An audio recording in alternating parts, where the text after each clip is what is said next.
Today I have something a little bit different. I have a backup camera I got from Amazon. The link will be in the description. I'm going to show you guys this little backup camera. We'll test it out, check it out for range, and then I'm actually going to go and install it in the car and see how it performs in the car. Should be an interesting one. Let's check this one out. Today we're going to look at the AutoVox digital backup camera kit. This is, of course, to add a backup camera to your car if it doesn't come with one already. Makes backing into parking stalls a lot easier. Let's take a look at the specifications on this. It uses 2.4 gigahertz wireless transmission, 0.1 lux night vision, comes with a 4.3 inch color display. It's IP68 waterproof and features a 110 degree wide angle lens. We're going to test this out today, and then I'm going to install it in a car, and we're going to see how it performs in the real world. So first, let's open the package. This is the official unboxing. It's still sealed. I haven't opened this unit yet, so I have no idea what's in the package.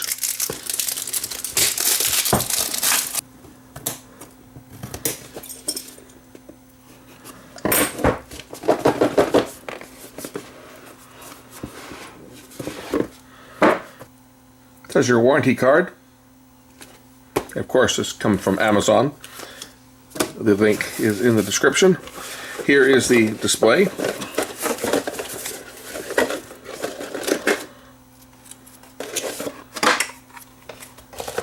Comes with a wiring harness.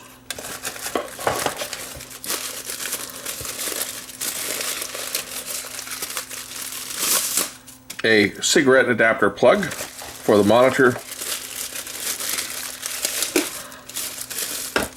Comes with the camera, including some stick-on tape, which will stick this on to the back of the car.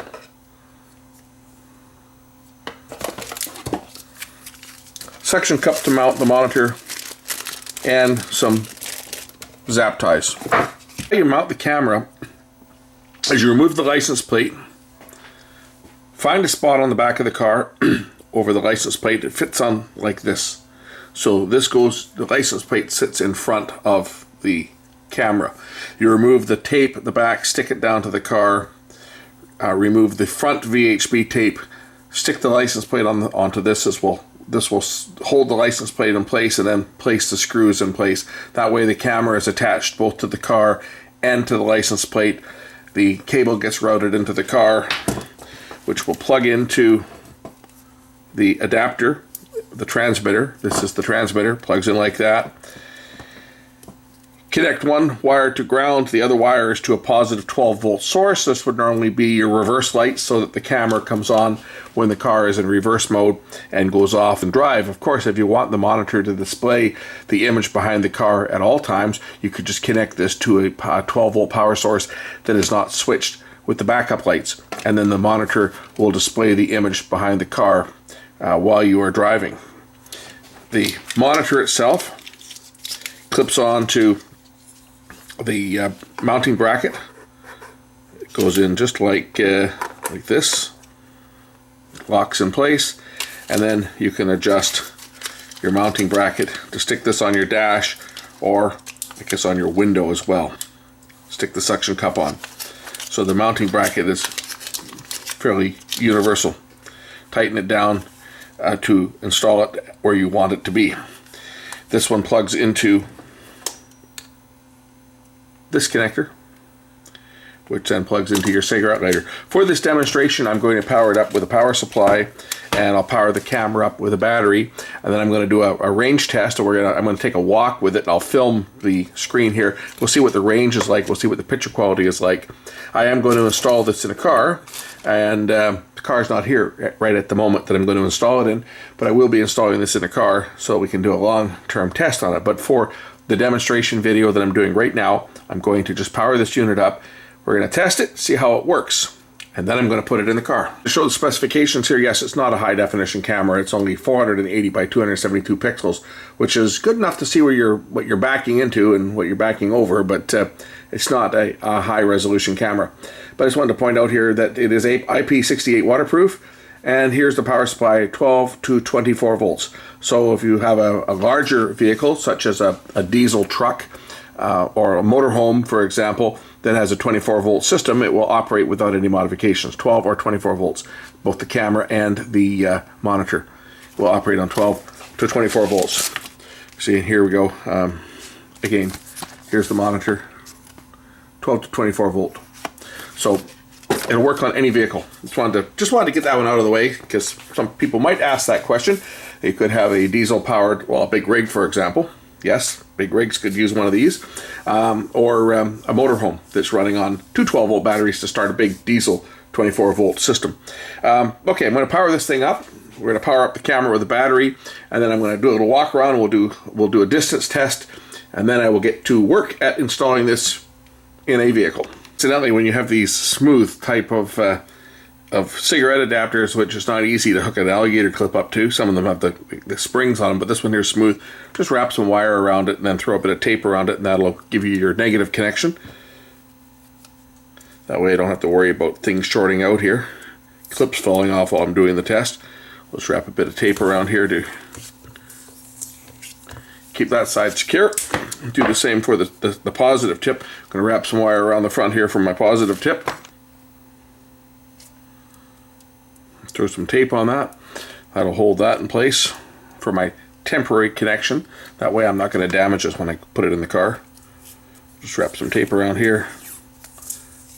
We'll now connect the power to the monitor. The connector only fits in one direction. When you put it on, the monitor will fire up and then go into a standby mode. I'm just going to take this clip off for now, as we're going to be filming this monitor as I test it. I'm going to get a battery to power up the camera. As soon as I connect the camera, the monitor should automatically illuminate and display a picture. So for the demonstration, I'm just going to put the wires in with a couple of clips here onto my 12-volt battery, observing polarity, of course. As soon as I apply the 12-volt power, the camera should turn on.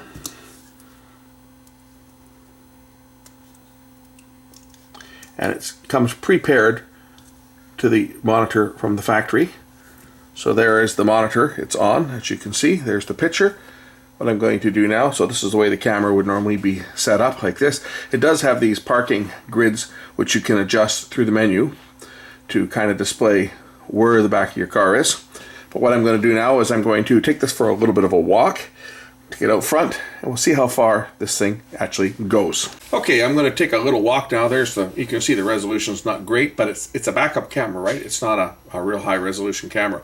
So what I'm going to do now is I'm going to take a little bit of a walk, and we're going to see how well this thing goes, what type of distance we get. I won't be able to see my monitor here, so I won't know what type of a distance this thing's going to get until we actually get there. But let's go for a walk, and we'll see how well this thing performs.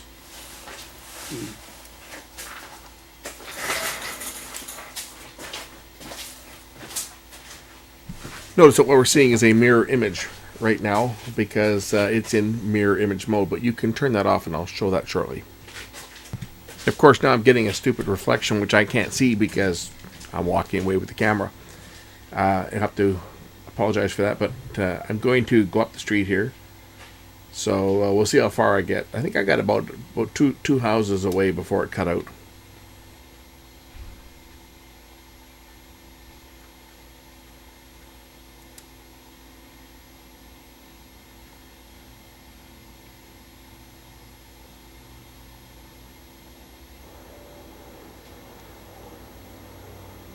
Okay, I did make it over 100 feet away. I'm still in front of the neighbor's house. I'm just approaching my house. Is actually on the right there. I'm not even to my yard yet. Okay, I'm now getting back to my yard. I'm on the other side. I'm on the right side, even though I'm really on the left. Right now, I'm just passing my place now. This house with the for sale sign is next door to me on the other side of the street. So I've just passed my place, and we'll go down and see how far it goes the other way before it cuts out. About the same distance I'm going to get. So I went down another yard. There we go. So I got about 100 feet either side of my garage before it cut out.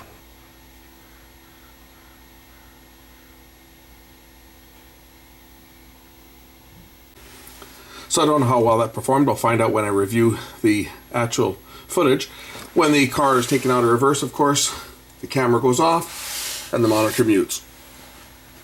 So car goes into reverse, camera comes on, monitor turns on. You finish your parking, monitor goes off. Okay, let's go through some of the menus on here to set this thing up. So on the back here, you'll see that there's a menu key, an up-down key, and an OK key right here. So menu, up, down, and OK. That's the ones that we're going to use. Press the menu key in the middle here. It'll bring up the first set of menus. One is for pairing, which you don't need to do unless you replace the camera. Then you would pair it to a new camera. They come pre-paired from the factory. If I go to the brightness contrast and press the OK, press the OK key, now I can adjust the brightness and the contrast of the monitor. So you can adjust it to your likings. Whoops.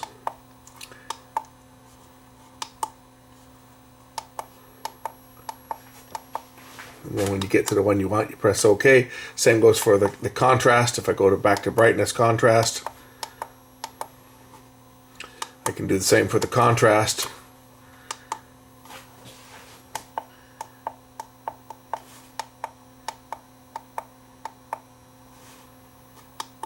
The one that most people are going to adjust is going to be the either the grid or the mirror normal. Now by default it's in mirror mode.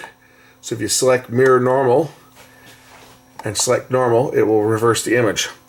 Now what would this be useful for? Well, for example, if you were going to put this on the front of your car as a parking aid for, say, pulling in. Say you've already got a backup camera on your car, for example, and you want to use this as a parking aid, you could put it on the front.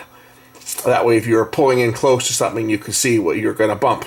So it could be used as a parking aid in the front or a backup camera in the back, or if you just don't want the image to be mirror imaged, you can switch it to normal. As you see, if I point it at the time display, for example, it's the normal color, it's the normal image now. Yeah, I know the resolution on this thing is horrendous. It is designed specifically for just seeing what's there. They're using obviously the lowest grade chipset that they could find. If I go back to mirror image on here, whoops, where am I here? Gotta go this way. Now, if we look at the time, and you just leave the menu for 5 seconds and it will go off. Now, if I look at the clock, of course, it's backwards because everything is now a mirror image. You can also adjust the grid lines. So if I go to grid line, I can turn them on or off. So some people like the grid line to kind of line up their car. Other people don't like them. So you have the option of turning them on or off. And there they're off. That is the basic operation of this thing. Pretty simple, not rocket science. And of course reset, we'll just reset everything back to the factory settings, which we're not going to do. But that's a basic look at this thing. Now the next thing to do is install it in the car. So the first thing we need to do is we need to fish the power wire in. So I've got the taillight removed and I've got a piece of wire going through the access hole where the plate lamp is. We're going to fish the wire up through the back here. So the wire I've got is, I've got the wire over to here. I'm just going to fish it up, use a piece of coat hanger, and I'll get the wire that I've pushed through and bring it through. I've used a piece of number 10 copper wire as my fishing wire because it's quite malleable, so it'll bend easy. So now I've got the wire fished through, as you can see, both sides. So now I'm going to attach the end of the camera wire that needs power to the end of the fishing wire, and we can pull it straight through. So now I'm going to attach the end of the camera wire, which is this one here. We're just going to use some electrical tape and just tape it. Get it going the right direction, by the way. It would be the first time someone's done it the wrong way, and then that just makes it more difficult. We'll just tape this on. Don't be afraid to use a little bit of tape. You don't want it pulling out when you're halfway through. And then I always just pigtail the end of the tape. That way it makes it easy to unwind after the fact. And then all I need to do is just pull the wire, and this will pull. I'm going to cut this end off here just so it doesn't get caught on anything, but this will pull the wire through. So I'm just going to grab some cutters and remove that. So I'm just going to cut off the end. That way there's nothing to snag. And then we'll go back and pull the other side, and that will pull the camera wire through, ready to connect. There we go. We've got the wire on this end. You can untape it and plug it into the transmitter, and then we'll attach the camera to the license plate, connect up the wiring, and get the unit working. Camera power plugs in, just like that. This whole unit will sit in behind the light here when I'm done, but I'm plugging it in now just so that I don't lose it down the bumper as I mount the camera. If I take this off, I could stick it down to the car. If I break this off here.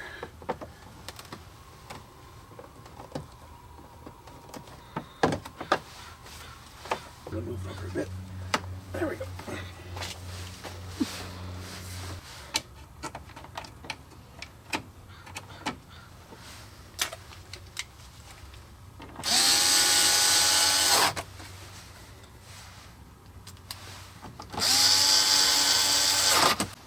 So now I need to determine which is the backup wire, which is positive and which is negative. Pretty easy to figure this out. The backup light in this car is this one. So it's going to be the bottom bulb here, which is the green on the black wire. The green wire should be the positive side and the black wire the negative, but better be safe than sorry. So we'll just check it. I'm just going to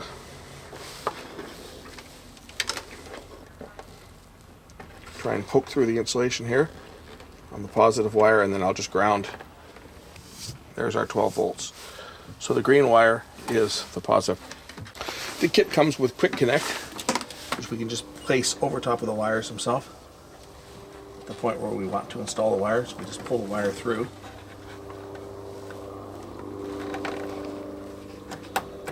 Like that. Put our positive line also into here, and then squeeze it with a pair of pliers. Put our positive line in.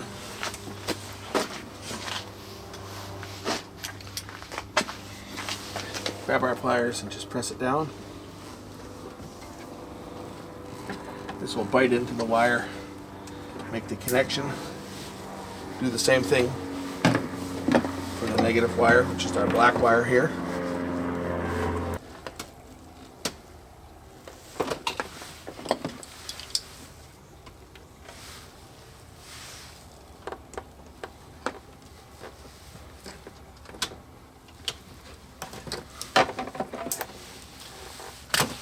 Now our connection is made.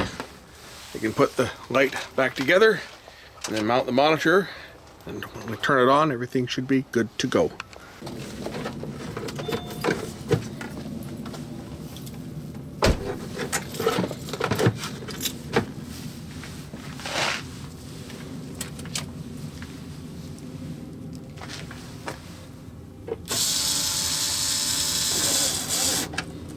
Also notice that the car adapter for the monitor has a USB plug, so you can leave this plugged in, you gain a USB plug for doing things like charging your cell phone and stuff.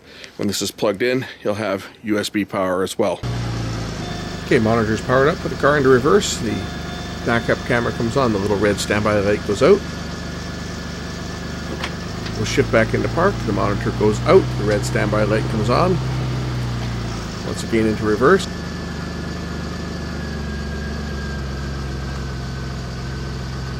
That way you can see if someone's behind your car that you're going to run over. Go a little closer. There you go. Backup camera. So there you have the installation of the wireless backup camera. We have the camera mounted over the license plate. So there we have the monitor just stuck to the dash itself. Be able to take the wire and just tuck it in around the dash there. It does come with about, I think, about 7 feet of wire, so there should be plenty to go around the dash, make it nice, neat installation. I just did this quickly just to show you how it works. Link to this backup camera is in the description. It's available through Amazon. Thanks for watching.